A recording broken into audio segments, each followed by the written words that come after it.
కోట్లకు పడగలెత్తిన కోటీశ్వరుణ్ణి ఒక్క తాగుబోతుడిని మార్చమనండి. ఒక్క తాగుబోతుడిని మార్చమనండి.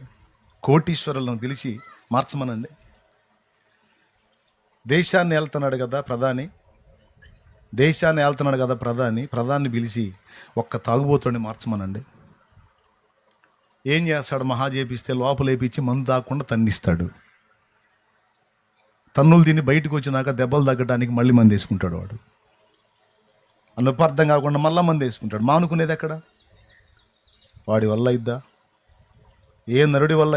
తాగుడు మానుకోవటం వీడి వల్ల కాదు, తాగుడు మాన్పించటం ఆయన వల్ల కాదు. కానీ యేసుక్రీస్తు శుభవార్త ఒక చెవికి వెళ్తే, యేసయ్య నీ కోసం ప్రాణం పెట్టాడు, నిన్ను ప్రేమిస్తున్నాడు, ఆయన నీ జీవితాన్ని విప్లవాత్మకంగా మార్చాలని ఎదురు చూస్తున్నాడు, ఒక క్రొత్త జీవితాన్ని నీకు ఇవ్వడానికి ఇష్టపడుతున్నాడు, ఇదిగో యేసు నిన్నింత ప్రేమించాడు అనే మాట వాని గుండెల్లోకి వెళ్ళి ఆ గుండెని బద్దలు చేసి మార్చేస్తుంది.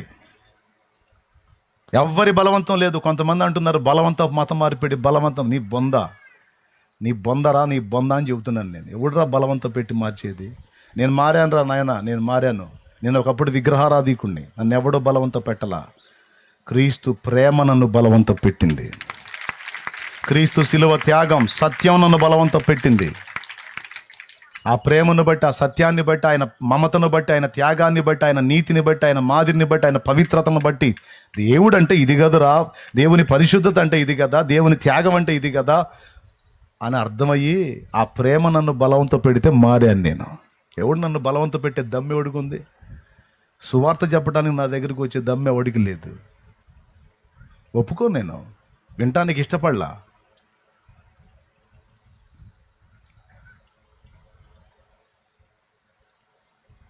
అలాంటి వ్యక్తిని నేను చేంజ్ అయ్యాను. క్రీస్తు ప్రేమ ఏముందో నాకు తెలియదు. అంటే ఆయన ప్రేమలో శక్తి ఉంది, అది వాస్తవం. ఆయన దర్శిస్తే చాలు, ఆయన మాట్లాడితే చాలు, ఆయన హృదయంలోకి వస్తే చాలు, కఠిన పాషాణ గుండెలు కూడా బద్దలైపోతాయి. భయంకర జీవితాలు మారుతాయి. ఈరోజు దైవజనులు చేసేటువంటి సేవలో ఆ కార్యమే జరుగుతుంది. ఒక ప్రధాని చేయలేంది, కోట్లకు పడగలెత్తిన కోటీశ్వరుడు చేయలేంది, చిన్న సంచి భుజాన్ని వేసుకొని పరిశుద్ధ గ్రంథం చేతబట్టుకొని ఆయన ప్రకటించే సువార్త వలన ఎన్ని జీవితాలు మారినాయి. దైవజనుడు సువార్త ప్రకటిస్తే ఎన్ని కుటుంబాలు కట్టబడ్డాయి. మరి ఇది ఎంత ఉన్నతమైనది! ఏ శాస్త్రవేత్తనో చేయమను, ఏ మంత్రినో ఏ అధికారినో చేయమను, ఒక దుర్మార్గుడిని మార్చమను చెప్పండి, ఎవరన్నా లైద్దా? మరి ఇప్పుడు చెప్పండి, కోట్లు సంపాదించి కొప్పేసేవాడు మొనగాడా, కోట్ల కంటే విలువైన జీవితాలను కట్టి వాళ్ళ బ్రతుకులను పచ్చగా నిలబెట్టేవాడు మొనగాడా? ఎవడు మొనగాడు? ఏది గొప్ప పని? సచ్చినా బతికినా దైవ సేవకు మించిన గొప్ప పని ఇంకొకటి లేదు. అది ఉన్నతమైన కార్యం. ఒకడు ఎగతాళి చేయొచ్చు, హేళన చేయొచ్చు, తృణీకరించవచ్చు, ఏం పర్వాలేదు, తిట్టుకో. నేను చేయగలిగి వచ్చానో సోమరినో వచ్చానో నా దేవుడికి తెలుసు, నాకు తెలుసు, నీకేం తెలుసు రా పిచ్చోడా అనుకుంటా సాగిపోతామే దైవజనుడి పని. దానియేలు ఆ విధంగా దేవుని దగ్గరకు వచ్చి మార్పు చెంది ఈరోజు రక్షించబడి సేవకుడై 10 మందికి దేవుని గురించి ప్రకటించేవాడు అయ్యాడు. ఈరోజు ఈ ఊరు అవకాశం ఉండి ఇంకా 2 ప్రాంతాలు వెళ్తాడు అన్యజనుల మధ్యలోకి. కొన్ని కుటుంబాలైనా దేవుని వైపు తిప్పుతాడు కదా. చెప్పండి, పనులన్నిటిలో నీకు ఉన్నతమైన పని ఏది? పెద్దగా చెప్పాలి, దైవ సేవ. మరి అలాంటి సేవ విలువ తెలియని వాళ్ళు 4 మాటలు మాట్లాడితే మనం దాన్ని పట్టించుకోవాలా? లక్ష్య పెట్టాలా? అర్థమయ్యే నాటికి అర్థమైద్ది. ఒకవేళ ఈ భూమి మీద ఉన్నంత వరకు అర్థం కాకపోయినా రేపు చచ్చాక మొత్తం అక్కడికి వస్తారుగా. భూమి మీద ఉన్న మంద మొత్తం అక్కడికి వస్తారుగా.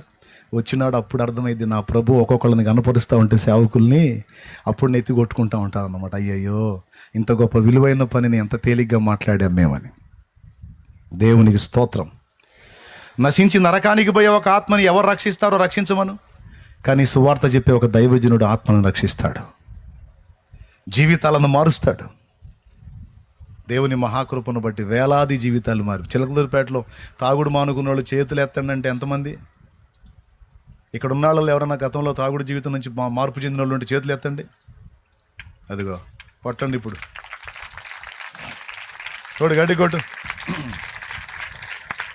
ఇక్కడ ఉన్న సేవకుల్లో కూడా ఒకప్పుడు డ్రింక్ మాస్టర్లు ఉండొచ్చు, అవునా?